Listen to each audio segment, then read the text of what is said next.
Do you know what mistake cost Apple $175 million to fix? And why did Elon Musk have to rip robots out of Tesla's factory? In today's episode, you'll learn why hardware is so much harder than software, and what every founder and investor needs to understand about hardware tech companies before diving in. You'll also learn how AI is changing the risk and opportunity profile of hardware companies, and yes, that includes Nvidia. I think you'll really enjoy this episode. Welcome to the Tech for Non-Techies podcast. I'm your host, tech entrepreneur, executive coach, and Chicago Booth MBA, Sophia Matveeva. My aim here is to help you have a great career in the digital age. In a time when even your coffee shop has an app, you simply have to speak tech. On this podcast, I share core technology concepts, help you relate them to business outcomes, and most importantly, share practical advice on what you can do to become a digital leader today. If you want to have a great career in the digital age, this podcast is for you. Hello, smart people. How are you today? You know, I'm now neck deep in the innovation ecosystem. So I've been teaching tech for non-technical founders. I'm now on to cohort 2 in Bahrain. I've been mentoring at the Chicago Booth Polsky Center at the University of Chicago. I've led a textiles program, and I have literally just spent my weekend teaching at a Visa accelerator program for female founders. And there's something that I keep seeing over and over. When a founder with a startup idea for a hardware product comes to me for advice, I often see that they don't understand just what a difficult endeavor they want to get into. So I basically just ask them, are you sure you want to do this? Today's episode is for all of the innovators and investors in our community because I want you to understand the basics of why hardware is harder and how this is changing now in the age of AI, so then you can make smart, informed decisions. And if you've listened to a few episodes of the Tech for Non-Techies show already, and if you've learned from this show, then I am asking you to do something very useful for me. Can you please leave the show a rating and a review?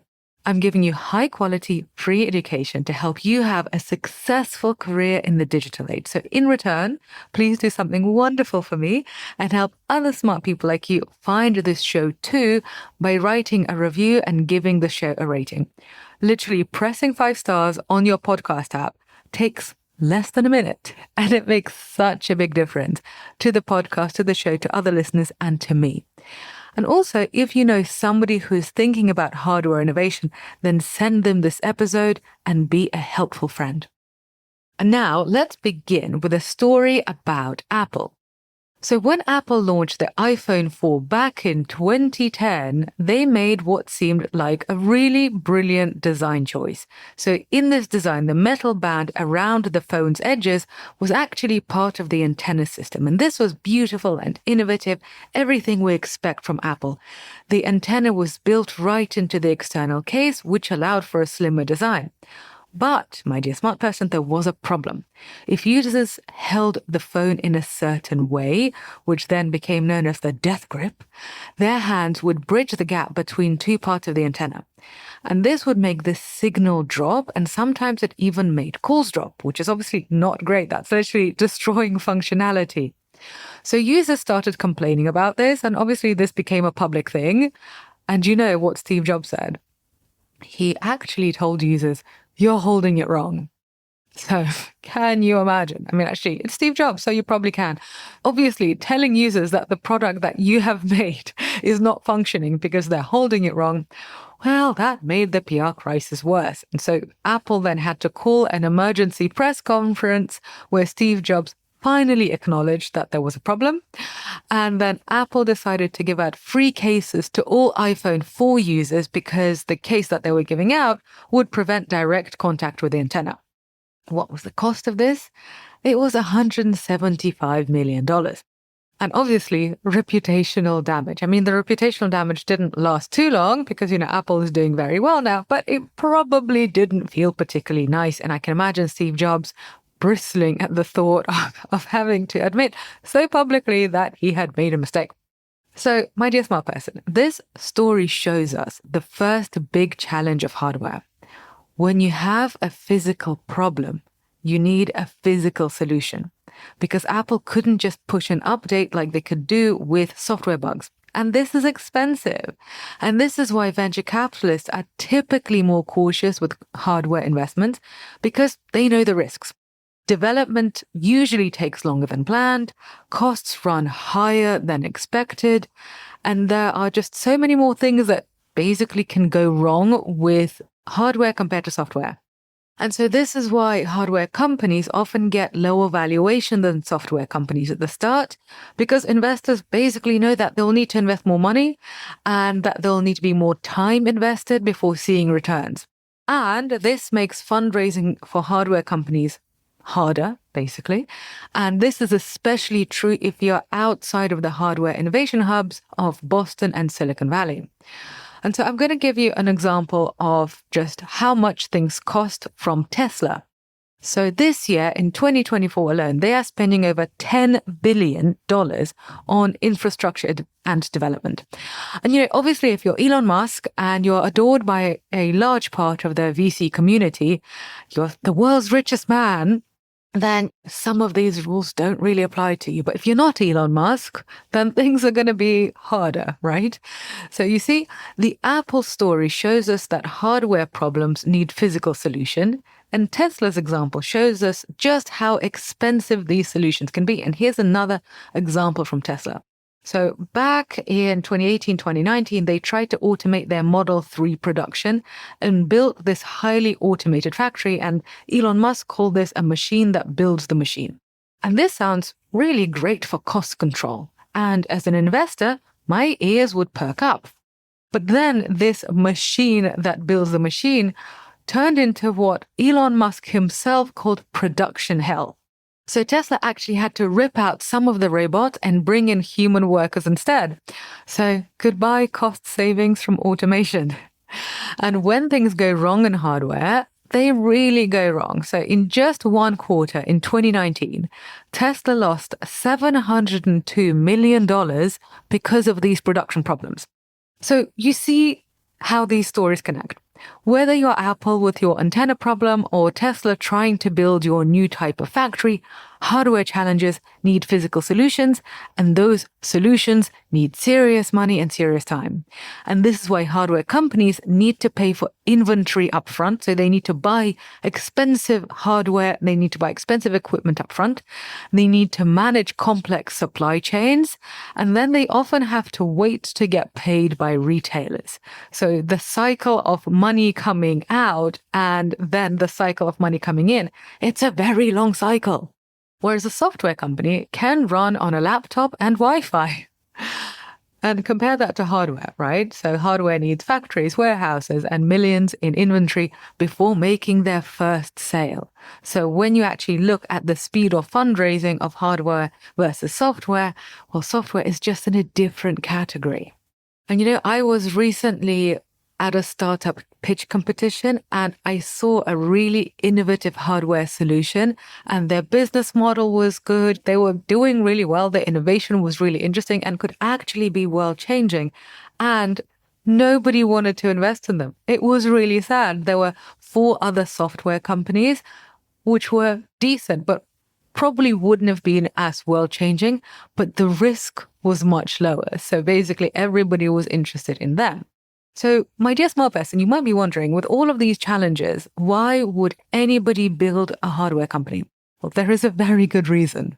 Because when hardware companies work, they can be incredibly valuable and they can be very hard to compete with. And so, just think about this. What are you listening to this episode on? You are right now using a connected device. And that device, the company that made that device, well, that company has made somebody a lot of money. Whether it's Apple, whether it's Android, whatever it is, somebody's made a lot of money from the thing that you're holding.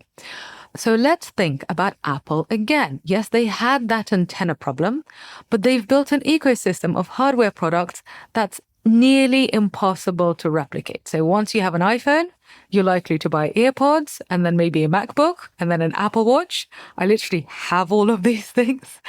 And suddenly switching to another company's products becomes really difficult. and then you buy upgrades. And so this is what investors call a moat. Once you win in hardware, then you are really hard to beat. And Dyson is another example. They don't have the same kind of ecosystem as Apple, but they basically started with just a better vacuum cleaner, and now they're a global brand. And because they're this global brand known for very high quality and innovation, they charge premium prices for everything from hairdryers to air purifiers. And my mother just got a Dyson hairdryer, and the way she talks about it, it's like the second coming of Christ. So for anybody who's shopping for Christmas presents for women right now, the Dyson hairdryer, that is my tip for you. When you create a superior hardware company that solves real problems, people will pay more for your product and they will keep on coming back. And this is true for B2B hardware companies, but in this episode, we're using consumer examples basically that you can all recognize.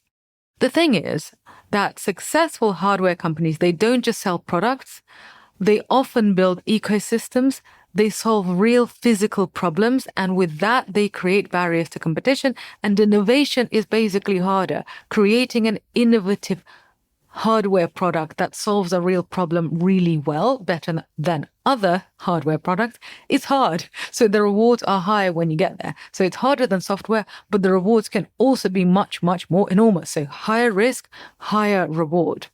And these days, things are getting even more interesting with AI because there's a whole new category of hardware companies, ones that are building the physical infrastructure needed to make AI work. So this is why this happens. When you ask ChatGPT or Google Gemini a question, that interaction, it has to happen on physical computers somewhere. So there has to be some sort of computation that has to happen on a physical computer somewhere. The thing is, regular computers, they're just not powerful enough to handle these complex AI systems because AI needs special computer chips to run these computations, and AI also needs to just have a lot more electricity to run these computations.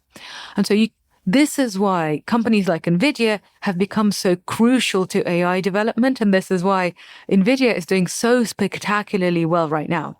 So Nvidia started as a company making graphics cards for video games way back when, but they discovered their chips were perfect for AI computing.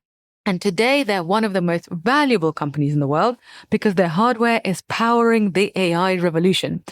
And its valuation jumps wildly, but at the time of recording, Nvidia is worth more than $3 trillion. So that's not bad.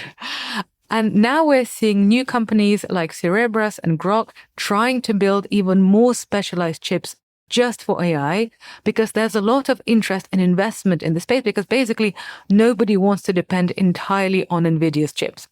So you see, my dear smart person, the NVIDIA story shows that while hardware is incredibly challenging to get right, once you do get it right, whether you're B2B like NVIDIA or B2C like Apple or Tesla, the rewards can be absolutely enormous. And this is why founders keep on trying. This is why VCs keep on funding this space, even though it is difficult. So what does this mean for you?